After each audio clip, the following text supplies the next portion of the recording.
Hi viewers, welcome to ரீகன் சேவை. நாம் இன்றைக்கி பார்க்க போகிற வீடியோ என்னென்னா, மகளிர் உரிமை தொகைக்கான புதிய விண்ணப்பத்தை தமிழக அரசு வெளியிட்ட போகிறாங்க. அந்த டீட்டெயில்ஸை பற்றி தான் இந்த வீடியோவில் பார்க்க போகிறோம். இந்த வீடியோ பிடிச்சிருந்தா லைக் பண்ணுங்கள், ஷேர் பண்ணுங்கள் மற்றும் மறக்காமல் சப்ஸ்கிரைப் பண்ணுங்கள். நம்ம வீடியோவை நிறைய பேர் பார்க்குறீங்க, ஆனால் இன்னும் சப்ஸ்கிரைப் பண்ணாமல் இருக்கீங்க. மறக்காமல் சப்ஸ்கிரைப் பண்ணி அந்த பெல் பட்டனை அழுத்திடுங்க. அப்போ தான் நம்ம போடுற வீடியோ உங்களுக்கு உடனுக்குடனே நோட்டிஃபிகேஷனில் வரும். வாங்க வீடியோக்குள்ளே போகலாம். கலைஞர் மகளிர் உரிமை தொகை திட்டத்தில் பயனாளிகள் விண்ணப்பங்களை பதிவு செய்யும் முகாமினை பார்த்தீங்கன்னா, மாண்புமிகு தமிழக முதலமைச்சர் திரு ஸ்டாலின் அவர்கள் 24/7/2023 அன்று தொடங்கி வைத்தார். கலைஞர் மகளிர் உரிமை திட்டத்தில் இணைத்து கொள்ள 1,63,00,000 விண்ணப்பங்கள் பார்த்தீங்கன்னா அரசுக்கு வரப்பெற்ற நிலையில், அவற்றில் தகுதியுள்ள 1,06,50,000 விண்ணப்பங்கள் தேர்வு செய்யப்பட்டன. தமிழ்நாட்டில் வரலாற்றில் மிகப்பெரிய திட்டமான கலைஞர் மகளிர் உரிமை தொகை திட்டத்தில் பேரறிஞர் அண்ணா அவர்கள் பிறந்த நாளான 15/9/2023 அன்று காஞ்சிபுரத்தில் தமிழ்நாடு முதலமைச்சர் ஸ்டாலின் 1,06,50,000 மகளிர் மாதந்தோறும் ரூபாய் 1000 பெற்று பயன்பெறும் வகையில் தொடங்கி வைத்தார்.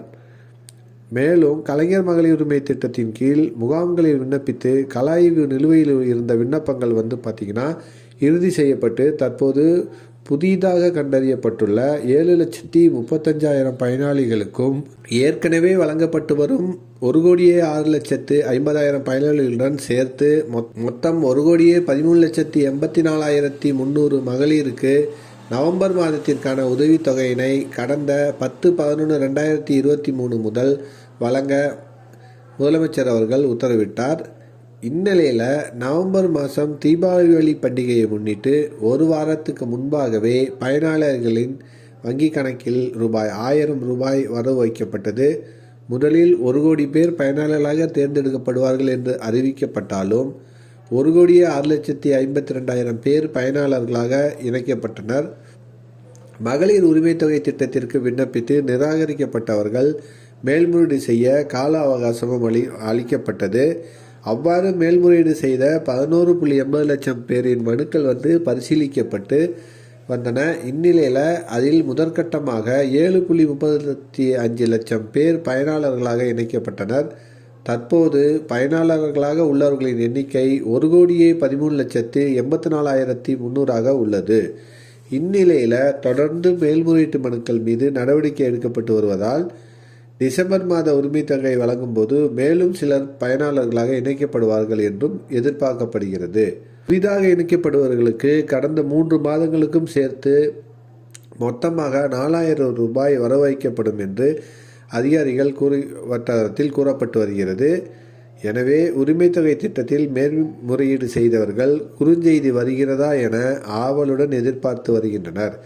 இது ஒரு புறம் இருக்க இந்த மாதம் உரிமை தொகையை முன்கூட்டியே வழங்க அரசு நடவடிக்கை எடுக்க வேண்டும் என்று கோரிக்கையை எழுந்துள்ளது.